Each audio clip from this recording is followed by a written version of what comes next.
Laos के बीच साझा विरासत और सदियों पुराने संबंध दिखाता है। प्रधानमंत्री मोदी आसियान भारत और पूर्वी एशिया शिखर सम्मेलन में हिस्सा लेने लाओस गए हैं, जहां उन्होंने रामायण के लाओ संस्करण का मंचन देखा।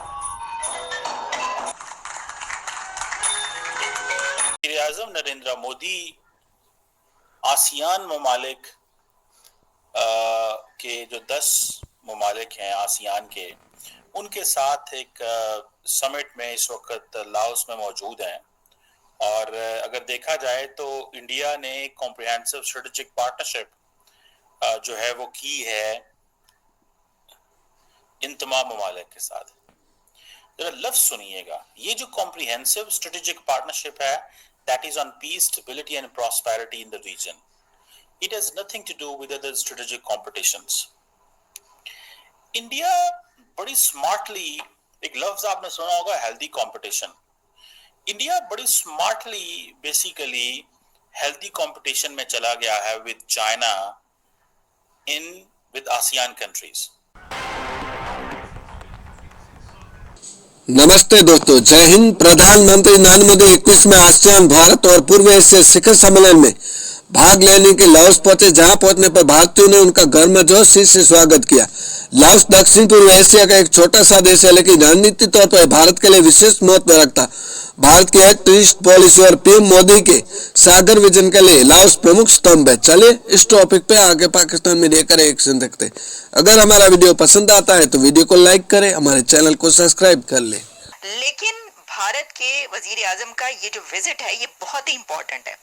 ऐसा लगता है ना कि देखिए आसियान समिट है तो ये तो कोई इतनी इंपॉर्टेंट नहीं चलेगा, लेकिन आपको जब ये पता चलेगा, बल्कि आप बहुत ज्यादा इसके बारे में हो सकता है जानते भी हो कि आसियान कितना इंपॉर्टेंट है इंडिया के लिए, कितनी इमेंस इंपॉर्टेंस देता है इंडिया आसियान से जो रिलेशंस हैं वो कायम रखने पर। अच्छा, इसके अंदर जब वो वहां पर पहुंचे हैं भारत के प्राइम मिनिस्टर, तो उनको रेड कारपेट रिसेप्शन दिया गया एज यूजुअल, बहुत जबरदस्त तरीके से उनको वेलकम किया गया। और तुम्हारे कपड़े उतार के भगाऊं और जूता पकड़ लूं, ऐसे गंदे हो तुम लोगों ने मुल्क का बेड़ा गर्क कर दिया, नाम रोशन करने के बजाय डुबो दिया। Food security and nutrition response के वाले से भी इनकी एक क्राइसिस ग्रुप मौजूद है। And then digital public infrastructure की ये बात करते हैं कि कैसे हमने डिजिटल ट्रांसफॉर्मेशन या इंक्लूसिविटी को प्रमोट करना है, एफिशिएंसी लेके आनी है अपनी सोसाइटीज़ के अंदर, अपनी इंडिविजुअल्स को कैसे कनेक्ट करना है, कम्युनिटीज़ को, इंडस्ट्रीज़ को, ऑर्गेनाइजेशंस को, सबको कैसे हमने मिल के काम करना है। और वो ये सारे के सारे ममालिक एक चीज़ पर फोकस कर रहे हैं कि जो टेक्नोलॉजी है उसको हम कैसे इस्तेमाल कर सकते हैं फॉर रैपिड ट्रांसफॉर्मेशन, और ये जो डिजिटल डिवाइड है इसको ख़त्म किया जा सके। और सुनने में आ रहा है कि इंडिया जो है इट इज़ हेल्पिंग आसियान का एक डिजिटल मास्टर प्लान है 2025 का। रिलेशन नहीं है, बल्कि मैं एक बड़ी ही इंटरेस्टिंग इसके अंदर देख रही थी, वो मैं आपके सामने भी बताऊंगी कि ये जो इस वक्त वहां पर नरेंद्र मोदी साहब पहुंचे हैं ना, तो इतनी इंटरेस्टिंग एक इसका एस्पेक्ट है कि इसमें इंपॉर्टेंट एनिवर्सरीज जो हैं वो भी आ रही हैं इंडिया की दूसरे कंट्रीज के साथ। यानी इसमें India diplomatic relations with several countries in the region, 75th with Indonesia, 75th anniversary with Indonesia, 75th with Philippines, 60th with Singapore and 40th with Brunei।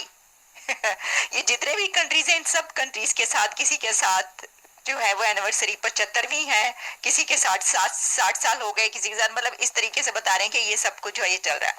तो वो जो हम बात करते हैं कि जी रिलेशंस, तो वो तो आपको पता ही है, वो तो अपनी जगह पर बहरहाल मौजूद है।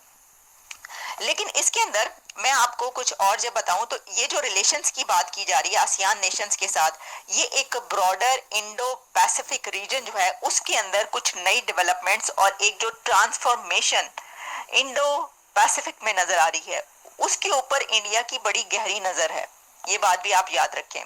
जैसे ईयू का एम्बेसडर होता है ना, बिल्डिंग एंड नॉलेज शेयरिंग की, आज पाकिस्तान में one of the reasons Pakistan की जो कैपेसिटी बिल्डिंग का प्रॉब्लम है वो इसलिए है कि हमारी जो ब्यूरोक्रेसी है, जब वो बाहर ट्रेनिंग लेने जाती है, हम उनको भेजते हैं बाहर जाके ट्रेनिंग लेके आओ, वो पाकिस्तान आते हैं, उनका दिल ही नहीं लगता पाकिस्तान, वो पाकिस्तान आगे दिल नहीं लगता। वो क्या होते हैं, वो परेशान होते हैं, बाहर कनेक्शन बिल्ड करके आते हैं, फिर वो करप्शन करते हैं, पैसे को वो ट्रांसफर करते हैं बाहर और अपने बच्चों को भी बाहर ही रख खाते हैं, तो उनका वो जो बॉन्ड है पाकिस्तान के साथ कमजोर होता जाता है।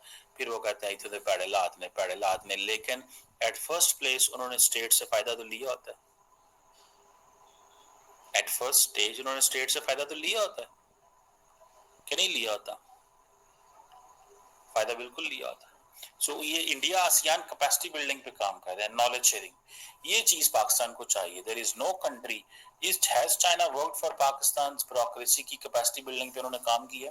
नहीं, कोई काम नहीं किया, कोई किसी किस्म का काम नहीं किया उन्होंने कैपेसिटी बिल्डिंग पे। और ये वो समझते हैं कि अगर हम कैपेसिटी बिल्डिंग पे काम करेंगे तो हम बचेंगे। दूसरा ये है कि आर्टिफिशियल, मैं आपको एक बात बताऊं, मैं जब ये नरेंद्र मोदी दुनिया में जहां भी जाते हैं मैं उनकी प्रेस रिलीजेस देखता हूँ ना, और पाकिस्तानी वजीर आजम की प्रेस रिलीज देखता हूँ, तो ट्रस्ट में जमीन आसमान का फर्क होता है। मैं मजाक नहीं कर रहा, जमीन आसमान का फर्क होता है प्रेस रिलीज का। जमीन और आसमान, हमारी वो डिस्कशन ही नहीं उस लेवल की होती, उस लेवल की बात ही नहीं हमारा वजीर आजम कर सकता, उस लेवल का वो लेवल ही नहीं होता। फॉर एग्जाम्पल आर्टिफिशियल इंटेलिजेंस पे इंडिया आसियान बात कर रहे हैं, इंफ्रास्ट्रक्चर रिस्क मैनेजमेंट कैसे करनी है, इसके हवाले से एआई टेक्नोलॉजीज एंड एप्लीकेशंस को कैसे इस्तेमाल करना है, ठीक है। देन फॉर एग्जाम्पल ये जो सारी चीजें हैं, ये रिसोर्सेज को कैसे सिस्टम के अंदर लेके आना है, कोलैबोरेशंस कैसे करनी है, नेशनल लॉज को भी कैसे देखना है। सो ये चीजें हैं जो मैं देखता हूँ और मैं परेशान होता हूँ कि हमारे लीडरशिप जो है या हमारे वजीर आजम जो, यही चीजें इनकी वजह से तो ही तमाम अरब ममालिक ने पाकिस्तान को नॉन सीरियस लिया।